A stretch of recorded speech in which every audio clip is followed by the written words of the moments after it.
جس طریقے سے کچھ جو ہے وہ کیا ہوا ہے، کچھ معاملہ جو ہے وہ کیا ہے، اب میں کیا کہوں کہ وہ کہتے ہیں کہ یہ بات جو ہے یہ بگڑی ہے یا بگاڑی گئی ہے، یہ عقدہ کچھ دنوں بعد ہی، کچھ عرصے بعد کھلے گا۔ اتنا ذرا پیچیدہ مسئلہ ہے، ساری باتیں اتنی کھلی محفل میں کرنا بھی نہیں چاہتا، لیکن ہو جاتی رہی اور زیادہ دیر یہ زیادتی برداشت کرنے والی ہے نہیں۔ اور میرا انشاءاللہ آپ لوگوں سے یہ وعدہ ہے کہ جو اصلاحات ہیں، جو اصلاحات ہماری انشاءاللہ تعالی تمام جو ادارے ہیں ان میں جو اصلاحات عمران خان کی قیادت میں پاکستان میں آئی ہیں، وہ اصلاحات انشاءاللہ تعالی میڈیا ورکرز کی اصلاح میں، ان کی معاشی اصلاح کے لیے، ان کی زندگیوں میں بہتری کے لیے بھی انشاءاللہ تعالی وہ اصلاحات آپ کو جلد نظر آئیں گے۔ اور اس کے لیے جو ویج بورڈ کی آپ نے بات کی، بالکل صحیح بات ہے، پچھلے سارے دور میں ویج بورڈ جو ہے وہ نہیں ہو سکا، ہم نے آتے ہی میں نے ویج بورڈ مکمل کیا ہے اور انشاءاللہ پہلی میٹنگ جو ویج بورڈ کی ہے وہ اسی ہفتے کو ہونے جا رہی ہے اور اس کا آپ کو براہ راست فائدہ ہوگا۔ اس کے علاوہ ہم نے نئی ایڈورٹائزنگ پالیسی دی ہے، نئی ایڈورٹائزنگ پالیسی میں ہم نے اصلاحات متعارف کروائی ہیں اور انشاءاللہ ہمارا اگلا جو سٹیپ ہے اس پہ بھی یہ بات ہے کہ ابھی تک ہماری جو کلائنٹس ہیں وہ براہ راست ادارے نہیں ہیں، جو ایجنسیز ہیں، ایڈورٹائزنگ ایجنسیز، وہ ہماری کلائنٹ ہیں۔ سو انشاءاللہ ہم نے اس میں ان کا رول منیمائز کر کے تو ہم براہ راست اداروں کے ساتھ ڈیل کریں گے۔ تو جب اداروں کے ساتھ ہم ڈیل کریں گے تو تب ہم کہہ سکیں گے کہ سب سے پہلے آپ کو یہ کمٹمنٹ کرنی ہے کہ جو صحافی، جو کارکن صحافی آپ کے ادارے کے ساتھ وابستہ ہے، ہماری جو پیمنٹس ہیں وہ ان کی تنخواہ کے ساتھ منسلک ہوں گی انشاءاللہ تعالی، اور اس کے نتیجے میں بھی آپ کو ایک بہتری نظر آئے گی۔ جہاں تک ہمارا یہ تلخیوں کا تعلق ہے، ایک تو ڈھلو صاحب سے ہماری جس طرح سے، ایک تو احمد بھی بیٹھے ہیں، ملک احمد صاحب، محسن گرایا صاحب، علی احمد ڈھلو صاحب، یہ سارے جو ہیں اصل میں یہ کہتے ہیں نا کہ اسی قصوری ساڑی ذات قصوری اسی وچ قصور دے راندے، تسی اچے تواڈی ذات اچھی تسی اچ شریف دے ران والے۔ تو یہ سارا اصل میں تو قصور والے لوگ ہیں، اور آج کل جو ہے وہ صحافت میں قصور والوں کا دبدبہ بڑھتا جا رہا ہے، باقی بھی اور بڑے لوگ ہیں۔ سو جو علی احمد سے جو آپ کہیے کہ جو میرا جو پسندیدگی ہے یا جو ہمارے خیالات بھی جو ہیں وہ ملتے ہیں، مطلب علی احمد ڈھلو ہی پاکستان میں وہ صحافی ہے جو یہ لکھ سکتا ہے کہ 23 مارچ کو صرف جو ہم دن مناتے ہیں اس دن 23 مارچ کو بھگت سنگھ کا بھی ذکر کر لیا کرو جس کو یہاں سارے ہم پھانسی لگائی گئی، یہ بھی علی احمد ہی یہ بات کر سکتا ہے۔ ہم ایک گھٹن کے ماحول میں رہے ہیں اور اس کی وجوہات ہیں، اور اس کی وجوہات یہ رہی کہ ہم نے 1980 کی دہائی سے ہم نے بڑے کرائسس دیکھے ہیں۔ جب رشیا نے، USSR نے افغانستان کے اوپر قبضہ کیا تو ہم سے پوچھ کے نہیں کیا تھا۔ جب اسامہ بن لادن نے جا کے نیو یارک کو بم مارا تو وہ پاکستان سے پوچھ کے نہیں گیا تھا، اور پھر جب امریکہ نے افغانستان کے اوپر دوبارہ حملہ کیا تو وہ بھی ہم سے پوچھ کے نہیں کیا تھا۔ لیکن جو تینوں واقعات ہیں اس کے اثرات ہماری سوسائٹی کے اوپر آئے۔ ارریگولر کانفلکٹ میں اور ریگولر کانفلکٹ میں یہ فرق یہ ہوتا ہے کہ جب ایک ریگولر کانفلکٹ ہے، آپ کو معلوم ہے کہ دشمن سامنے ہے تو قومیں اکٹھی ہوتی ہیں۔ جب ایک ارریگولر کانفلکٹ ہوتا ہے جہاں دشمن بلیک اینڈ وائٹ میں سامنے نہیں ہوتا تو پھر قوم کے اندر ایک تقسیم پیدا ہوتی ہے، اور ہمارے ساتھ انفارچونیٹلی یہ ہوا کہ ہم اتنا لمبا عرصہ ایک ارریگولر کانفلکٹ میں رہے کہ ہماری اپنی سوسائٹی ڈیوائیڈ ہو گئی، ہمارے اپنے جو مسائل ہیں، ہمارے اپنے جو سوچ کا انداز ہے وہ تبدیل ہو گیا، اور اس میں جو ہے اس کی وجہ سے جو ہے وہ ہمارا جو ایک ہمارا جو سوسائٹی تھی اس کے اندر ڈیوائیڈ آ گئی، اور رہی صحیح کسر اس وقت پھر پوری ہو گئی جب ہم نے یہ دیکھا کہ ایک میڈیوکر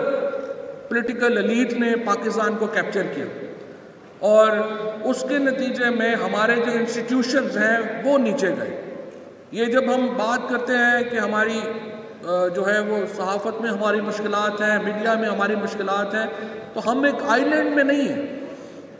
ایک ملک کے ساتھ جڑے ہوئے ہیں۔ ملک یا سارے کے سارے اوپر جاتے ہیں یا سارے کے سارے شعبے اس کے نیچے آتے ہیں، ایک جسم کی مانند ہوتا ہے ملک۔ سو ہمارا جو ملک ہے اس میں بھی ہم نے دیکھا کہ ادارے جو ہیں، جس ادارے کو آپ ہاتھ لگائیں پتہ چلتا ہے نیچے سے کھوکھلا ہے، جو چاہے آپ پی ٹی وی کے اوپر دیکھیں، چاہے آپ اے پی پی کو دیکھیں، چاہے آپ ریڈیو پاکستان کو دیکھیں، چاہے اسٹیل مل کو دیکھیں، چاہے آپ پی آئی اے کو دیکھیں، یہ تمام ادارے اندر سے کھوکھلے کیے گئے۔ اور کھوکھلے کیسے کیے گئے؟ جھگڑا ہمارا کوئی ذاتی لڑائی تو نہیں ہے، کوئی عمران خان کی کوئی ذاتی لڑائی تو نہیں ہے زرداری صاحب سے یا نواز شریف صاحب سے یا باقی ہمارے جو زعماء ہیں ان سے۔ لڑائی یہ رہی کہ آپ نے یہ کیا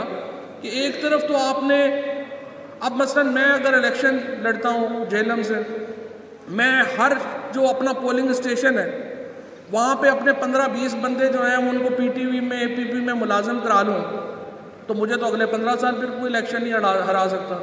کیونکہ میرے تو سارے لوگ وہاں پہ مفت تنخواہ سرکار سے لیں گے، کام میرے لیے کریں گے، ہر جگہ کے اوپر میرے لیے بیٹری آف ورکرز جو ہے وہ پیڈ بیٹری آف ورکرز تیار ہوگی۔ ایگزیکٹلی یہی کچھ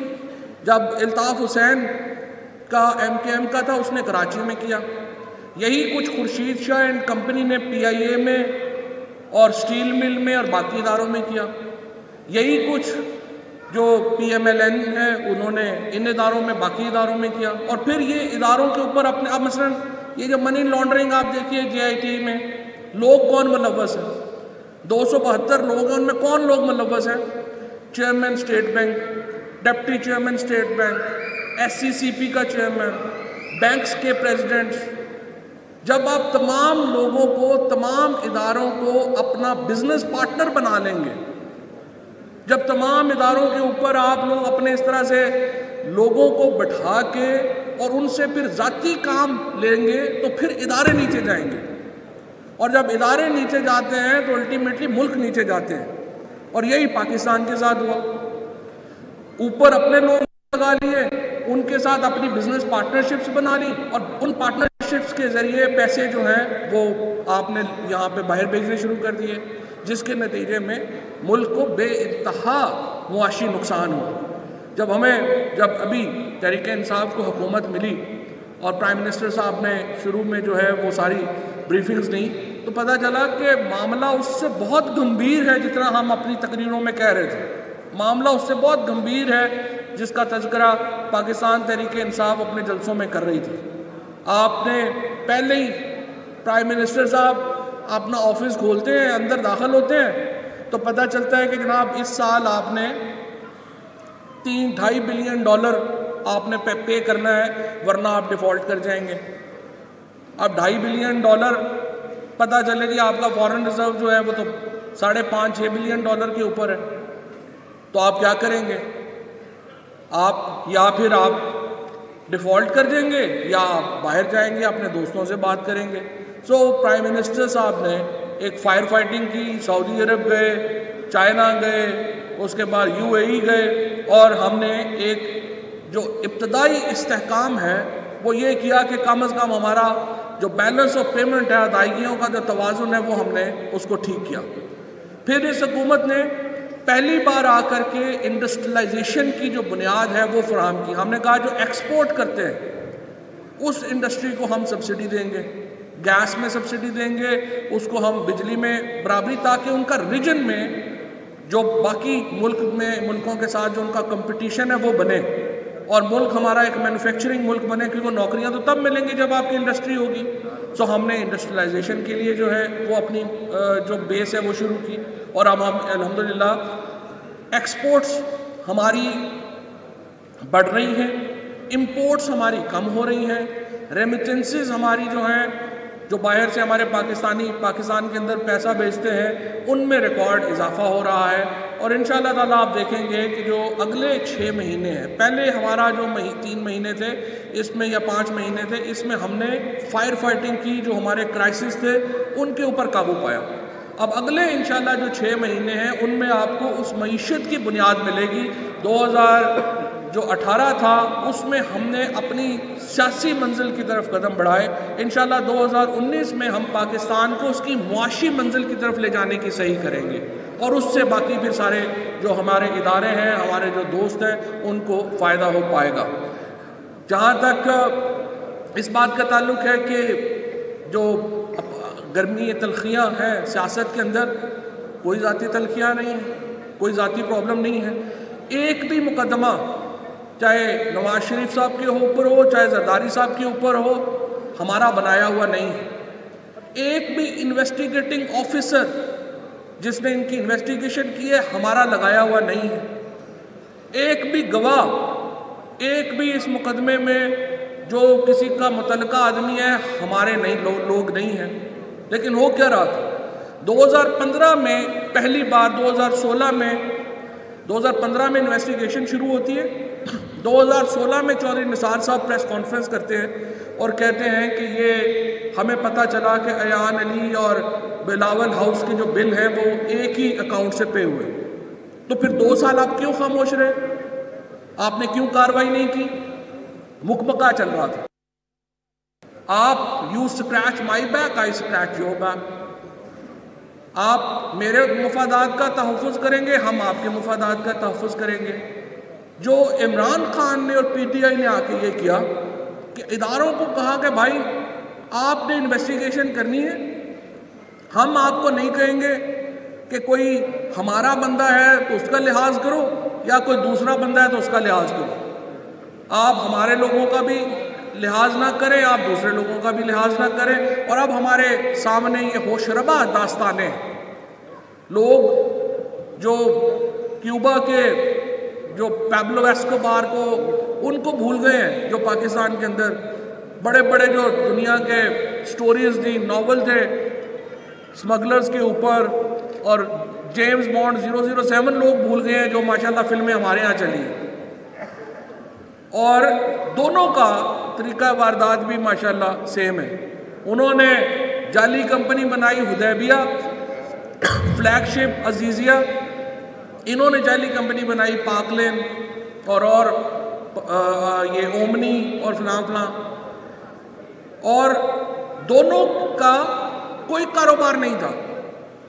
نہ ان کا کوئی کاروبار تھا نہ ان کا کوئی کاروبار تھا.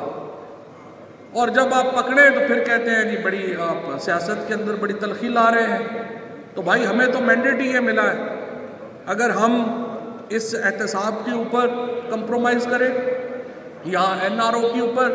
ہم کی طرف ہم جائیں تو پھر ہم اپنے ووٹر سے غداری کر رہے ہوں، پھر ہمارا ووٹر بھی یہ حق نہیں دیتا کہ ہم رول کریں. لہٰذا انشاءاللہ تعالیٰ پاکستان میں تلخیاں تو کم ہوں گی، لیکن احتساب کی جو گرمی ہے وہ کم نہیں ہونی چاہیے. وہ چاہے ہمارے لوگ ہوں چاہے اپوزیشن کے لوگ ہوں، ان کو یہ نہیں چاہیے کہ وہ اسمبلیوں کو ایک تختہ مشق بنائیں اپنے یہاں سے. اب یہ بھی خیر چل رہا ہے کہ ہمارے جو لوگ پکڑا جاتا ہے ان کو اگلے دن جو ہے وہ وہاں پہ شفٹ ہو جاتے ہیں منسٹرز انکلیو. وہ وہاں پہ ان کو گارڈ بھی ملی ہوئی ہے، وہاں پہ بجلی بھی فری ہے، گیس بھی سب کچھ فری ہے، اور کاغذوں میں قید بھی ہیں. تو ان کی انویسٹیگیشن جو ہے، اور وہاں پہ پھر اسمبلی کو جس طرح سے چلایا جا رہا ہے جیسے وہ نیب کے اوپر کو بورڈ آف گورنرز ہے. کوئی کسی غریب آدمی کی وہاں پہ بات نہیں ہوئی، کسی اصل مسئلے کے اوپر بات نہیں ہوئی. بس وہاں پہ لوگ آتے ہیں اپنی تقریریں کرتے ہیں کہ میں معصوم ہوں، اس کے بعد وہ اسمبلی کا اجلاس ختم ہو جاتا ہے اور اللہ خیر صلی اللہ. سو لہٰذا یہ جو تلخیاں ہیں یہ ابھی فی الحال جو ہیں وہ جاری ہیں، لیکن انشاءاللہ تعالیٰ پاکستان پرائم منسٹر صاحب کی قیادت میں، عمران خان کی قیادت میں اپنی منزل کی طرف بڑھ رہا ہے. اور انشاءاللہ آپ دیکھیں گے کہ 2019 انشاءاللہ ہمارے معاشی مستقبل کی طرف بہت بڑا قدم ہوگا. بہت شکریہ. بہت